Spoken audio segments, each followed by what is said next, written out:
Hey everyone, thanks for watching my videos. Got another unboxing here for you. I have my TRX4 Sport kit just sitting on top to give you an idea about the size of this.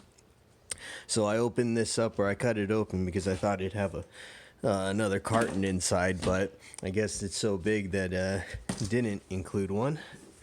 So here we have the Redcat shredder, 1/6 scale. Check out the size of that thing. Pretty nicely packed. It's in a brown box. The body looks nice, covered in clean film. Really happy about this. I got this because it's pretty much considered the poor man's xmaxx, or poor man's kraton.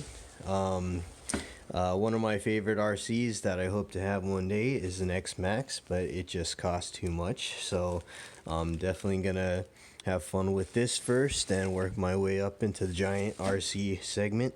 But we have a bind plug, antenna tube extender.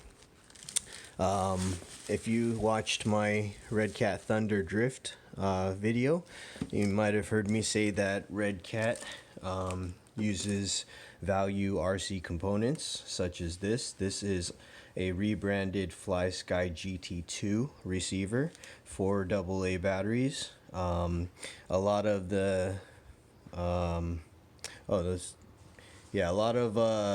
sorry, this might be a FlySky GT3, the base model one, but it has all the trims, functions.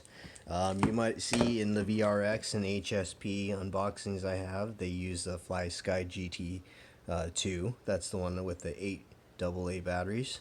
But again, this is rebranded. It works and it can be binded to other FlySky receivers, just like I mentioned in the Thunder Drift video. But I'm gonna pull this thing out. Man, this is pretty cool. Let me just flip it on the side so you guys can see the size of this thing. There is Traxxas TRX4 110 scale, Redcat shredder 1/6 scale. So very nice. You know, I saw some cool review videos on this, some honest feedbacks. I think 110 scale was a great one. You know, it's not a bulletproof RC, just like no RC really is, but definitely for the value. This was $369 and no tax. I got it from RC Planet, so no tax for California, which is a big reason why I purchased from there, as well as my Drift.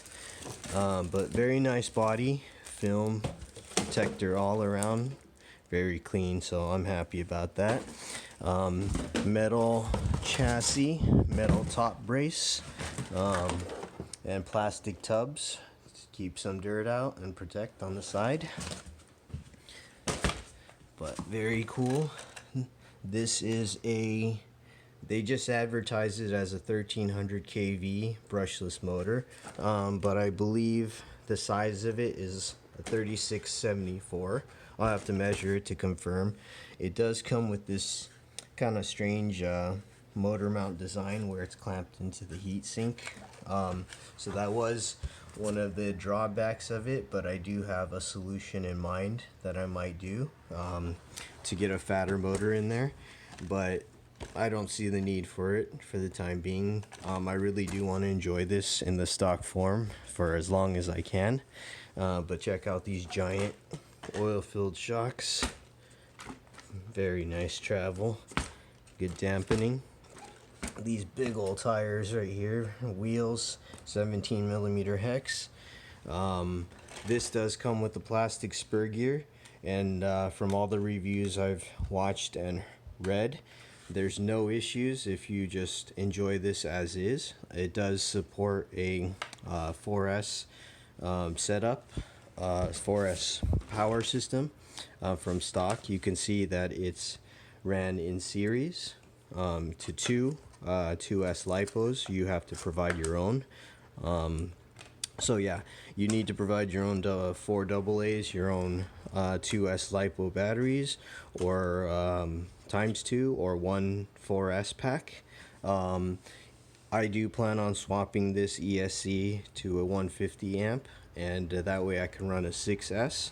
This motor, being a 1300 kV, would be just fine on 6S, as far as what I'm anticipating.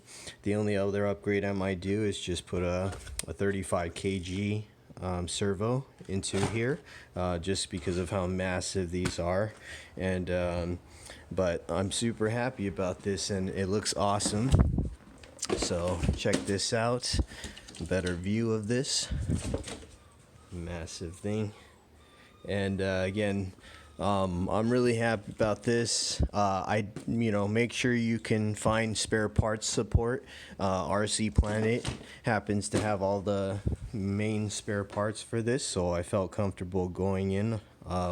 Because it sucks to pick up a cool RC and to not get any, to not have any replacement parts if anything breaks on it.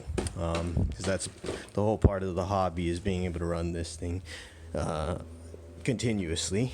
And so the rest of the unboxing, you get this giant hard plastic thick spoiler held on by 2 clips.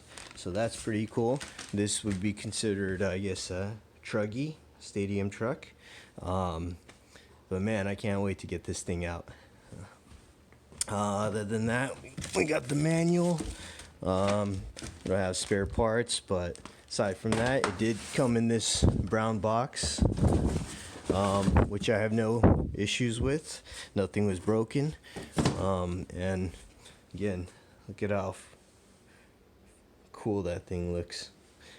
So one day I might work myself up to an xmaxx, but until then, this will do. And I'm pretty pleased with how it came, and excited to get it running. So maybe down the line, if I do get to upgrading the motor, I would probably pull the 4082 that I have in my ZD Racing short course truck, and figure out how to mount it, and work around to that heatsink motor mount that I had in mind. Was actually using the ZD Racing motor mount, and I would just drill 2 holes on the chassis to get it to fit. But hope to get some running video on this, and again, I'm trying to keep it in stock form to enjoy for a while. Thanks for watching.